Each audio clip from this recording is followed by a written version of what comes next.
Hello and welcome to the Global Church Project. I'm Graham Hill. In his book Is the Body of Christ Positive, Joshva Raja says the church needs a HIV-positive theology of mission. This disease and others like it helps us understand our theology and practice of mission today. Joshva Raja also explores the church's engagement with media and technology, saying that the way in which we engage these technologies help us stay relevant and connected with society today. The church also has a role to play in critically engaging these technologies. He shows how the people of God can better facilitate community relationships, healthier churches, constructive public theologies and social transformation through the way in which we engage in media and communication today. Joshva Raja, welcome to the Global Church Project. Thank you. You've written a bit about the relationship between media and the church. Yeah.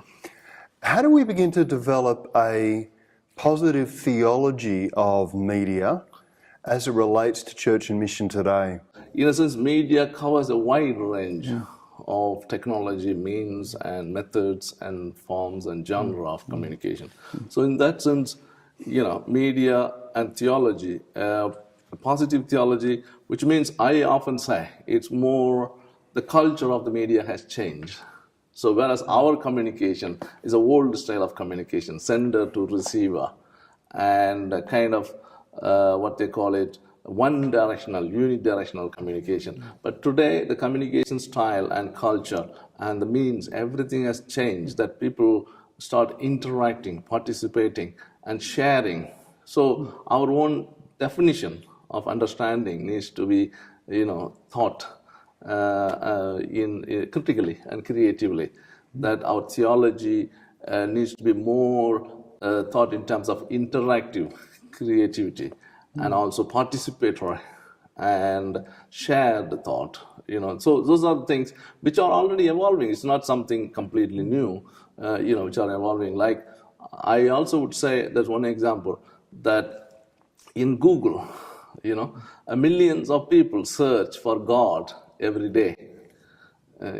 So do they find God in my website, in my church website? That's a question. Or do I engage with them in the search for God?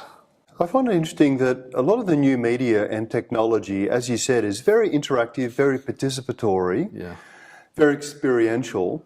In fact, in many ways it resonates with the kinds of things that the people of God are meant to be. And yet, for a long time, we've tended to be monological, we've tended to be one-way communication. So there are a lot of really creative possibilities, not only for being the people of God together, but also how we engage with the world in this new technology. Yeah. So it's strange in a way that we tend to be afraid of it at times. It is. I mean, you understand because it's new territory. I know. But also great possibilities for us as people of God. It is. I think I have analyzed in my first book, Facing the Reality of Communication, that there are, through the years, World Council of Churches and World Association for Christian Communication and the Pontifical Statement on Communication. I have analyzed through them the two dominant views exist in them. One is the instrumentalist view, using media as an extension of the pulpit. Wherever, even if you find the Christian media, people all the time preach, song, worship service. This is the kind of extension of the pulpit. It's an instrumental view. The second view dominant in these documents as well as in practice was ethical perspective, effect centeredness. We're all scared of the effect that it makes. So we always react negatively. So it keeps the people off, mere spectators, but also on the other hand, it just whenever your opportunity comes, you preach, whether people listen to it or not, just do it. And this is the third view, that's what I'm trying to say, and a more interactive view, which is opening up a lot of perspectives and possibilities, because it's not only the culture that has changed in the media, but also there are a lot of perspectives have changed in communication. Communication is defined as not only merely sending and receiving, but also sharing, interacting, and participating. But also, you see, when people engage, it also questions us theologically. If you look at triune God, they are more interacting and finding common space within themselves as a community of God, which is already there. So we do not need to discover something, a new theology.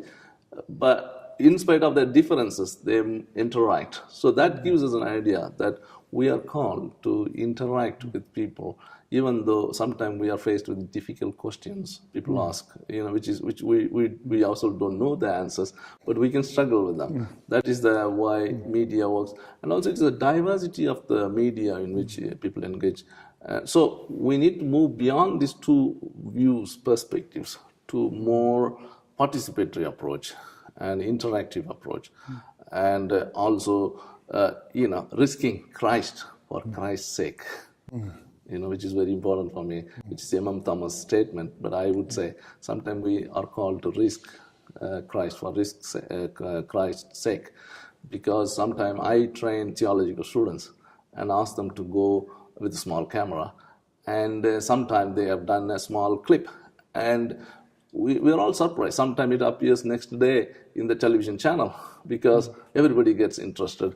I'll give you one story in India where people were dying of hunger and nobody knew it. So he didn't have a camera, so he went and took a photograph and put it in a presentation, because we have to do that in a classroom. I said, why don't you just send it to a newspaper? And he wrote it, and he wrote with a photograph that people are dying because of hunger in this place. And the newspaper took it up, and they sent their own people to do an investigation, and they did an article, beautiful article. Within 15 days, it became a regional and national discussion. So you get this small bit of work being done, and immediately it becomes a discussion which people never thought it would. And so, in that sense, you can click this some of these things in the media. And it is an opportunity now for the church to raise some of those issues which were never raised in the public media nowadays.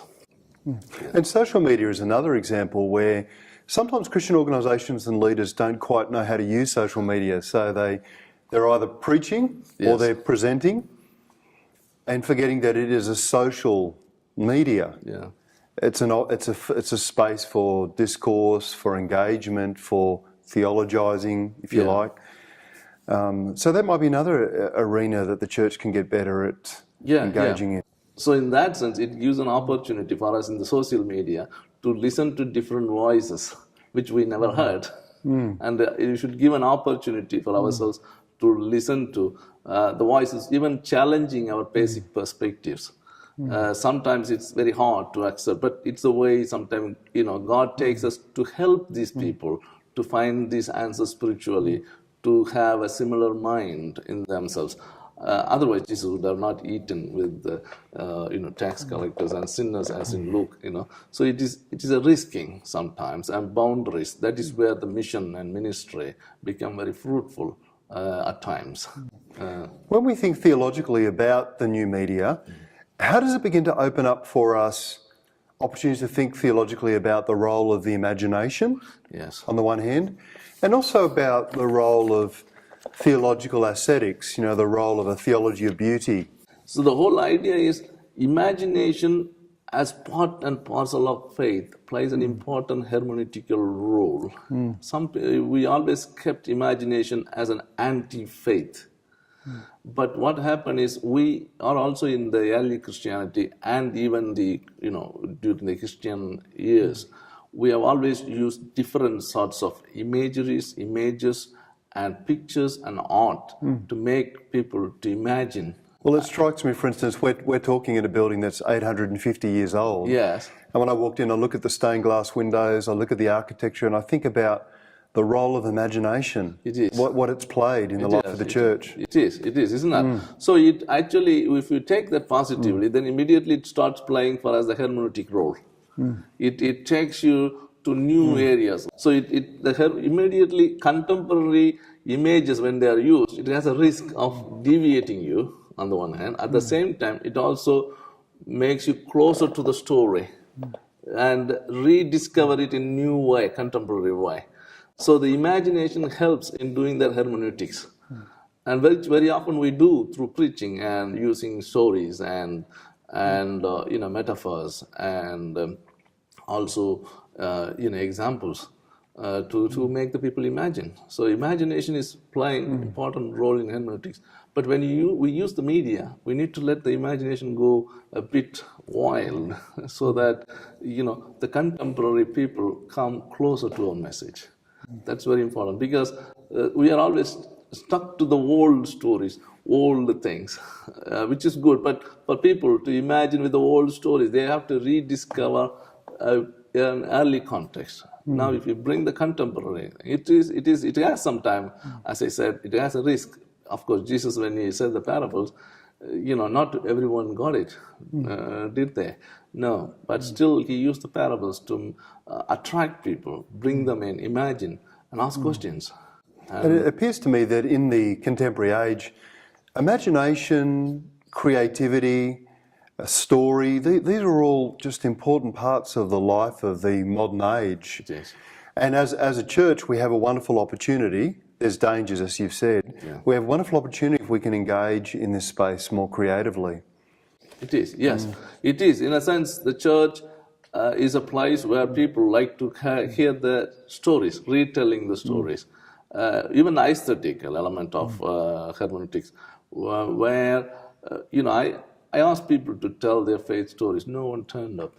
But what happened was, when we celebrated 850 years, I asked them, can you say why you want to go to church? And in 5-6 sentences, and people came and said, in the presence of Archbishop of Canterbury and other bishops.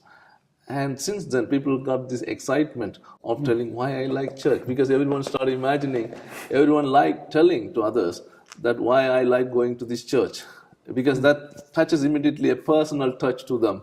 So the same way, aesthetic also plays an important role, because it is an art and entertaining element, which are part of the aesthetic, contemporary aesthetic, to bring the attention of the people. It's very important, because if you do not have the attention of the people, you can't communicate.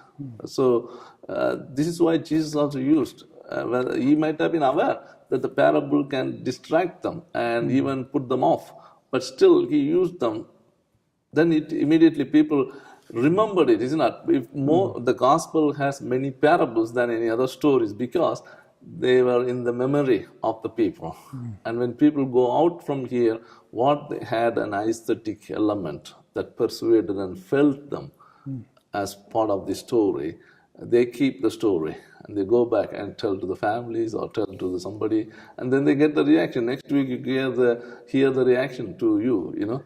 I share this story and people said this way. What do you think of it? So you get this story goes around. So the aesthetic has a value of keeping people remembering, to remember the stories and the examples or the message that you want to communicate. Yeah, well, and I even look at my teenagers and I look at how they use the virtual world. Yeah. And so they're writing stories, or they're creating artwork, or they're making short films. They're just doing a whole variety of very creative things that makes me think. And the church sometimes ignores these spaces and continues on. But if we can think theologically, as you're saying, about beauty, about aesthetics, and about how we connect with all of this, there are opportunities for us as the people of God. Sure, yeah, that is because ultimately language communicates only 20% of what we want to communicate. So basically even God communicates through metaphors to the people, isn't it? And God often, writes them 2 stones. Why he should write in the 2 stone is quite an interesting metaphor as well. So I think it is very important that we can communicate through words, but when we communicate using imagination and aesthetic elements, it becomes part of our memory for a long, long time.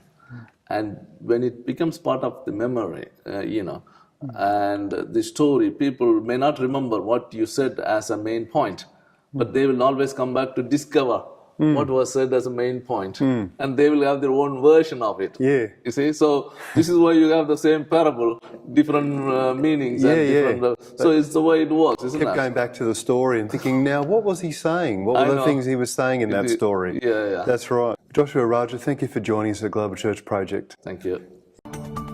The Global Church Project is located at www.theglobalchurchproject.com. On our website you'll find a wide range of interviews and resources for colleges, universities and churches. I look forward to your company next time. From me, goodbye.